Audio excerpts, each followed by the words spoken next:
Hello everyone again. Let me start with a big expression of appreciation to Leonie for presentation and for especially the work which is behind this lecture, and that's a series of wonderful publications dating back in starting 2015, where Leonie and her colleagues put this important topic on the agenda, which I think is an incredibly valuable contribution. So that's also why I'm so happy that Leonie accepted the invitation and came to give this keynote here.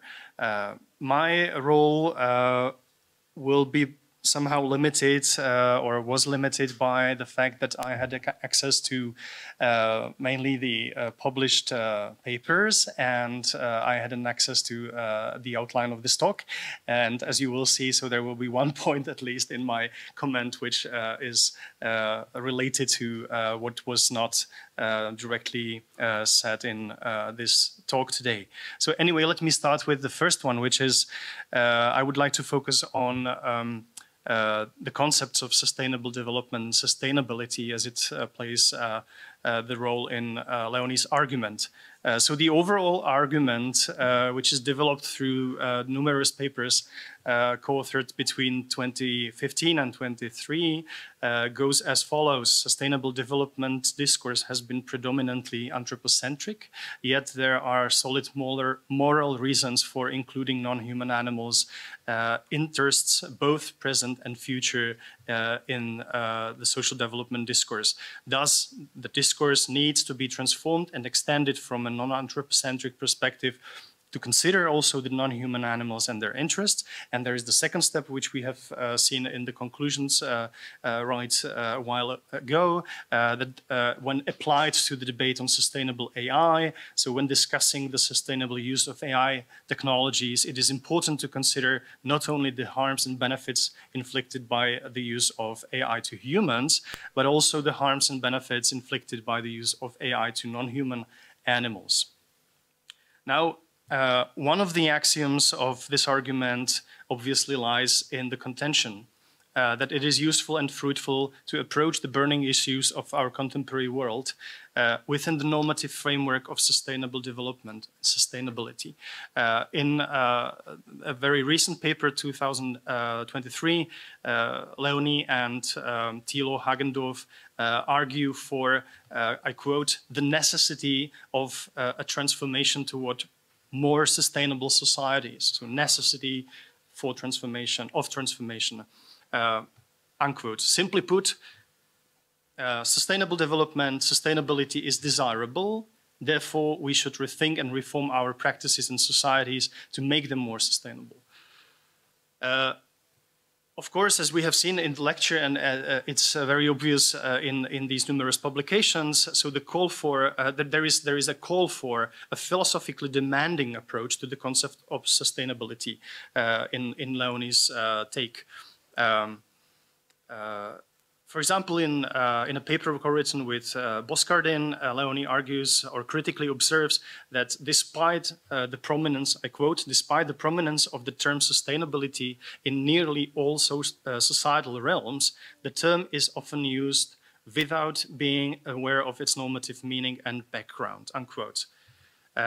So they call for a sophisticated, philosophically demanding understanding of sustainability, by which they primarily mean an understanding which, first, views social and ecological aspects of sustainability as intertwined. So that's the socio-ecological sustainability mentioned here before.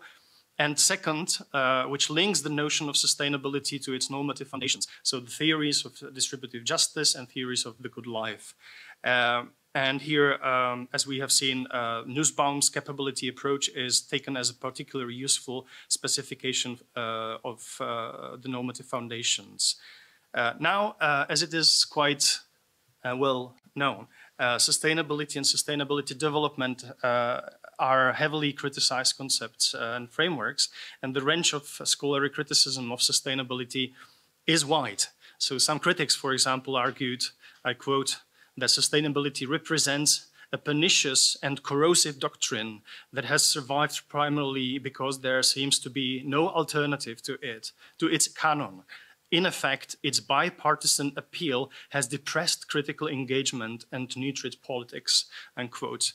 Some more concrete arguments which are in the background of this critical view are, for example, sustainable development and sustainability are creating a sort of a positive myth which has the power to distract from irreconcilable priorities and sideline the radical critiques of exploitation of poorer countries by imperial powers. So, for example, Bendel, in a recent paper, 2022, argues that the sustainable development became a systemic greenwash, undermining challenges to structural power.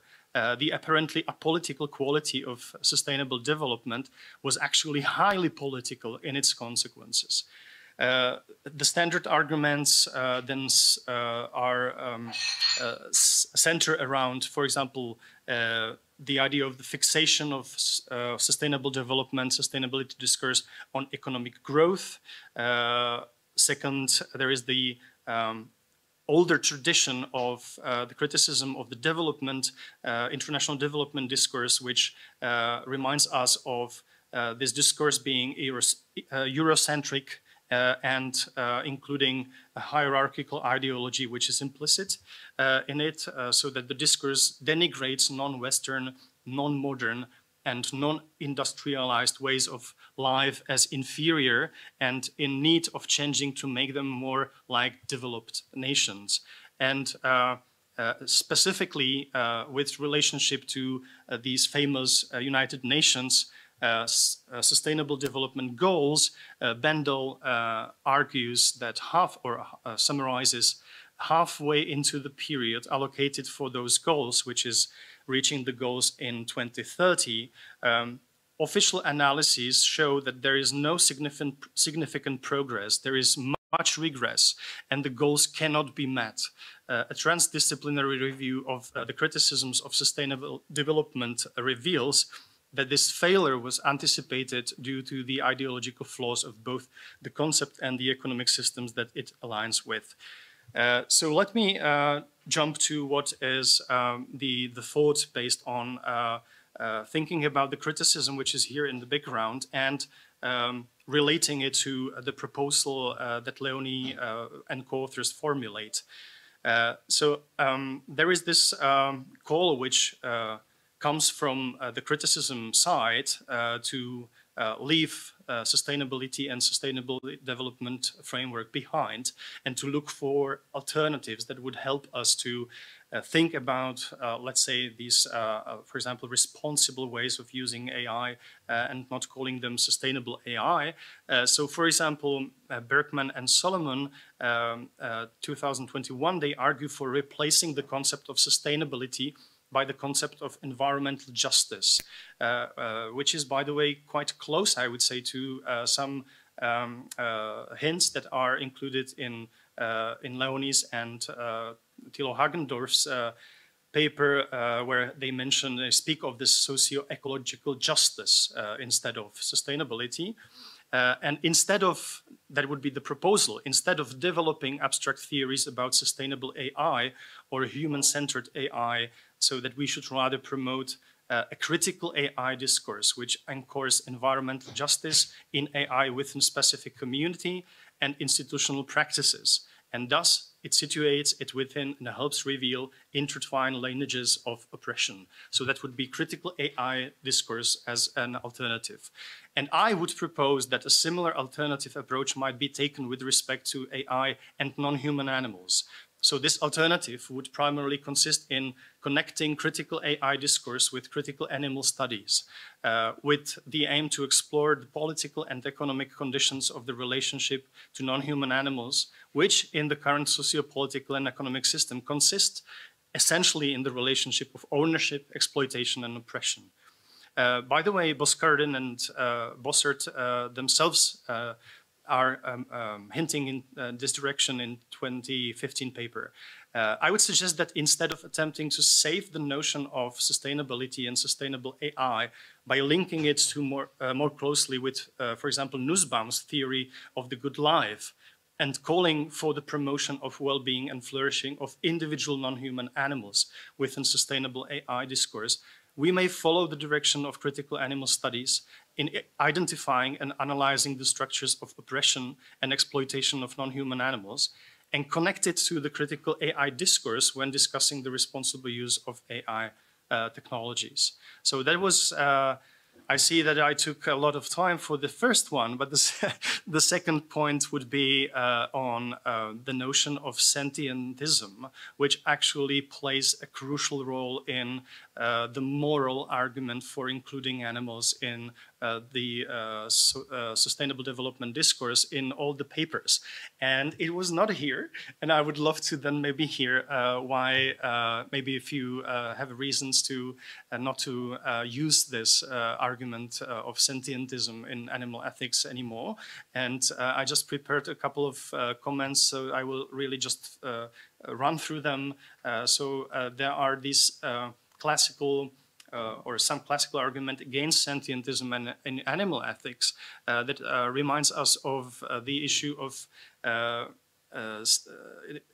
there is, the question is, so does sentientism really represent a non-anthropocentric perspective?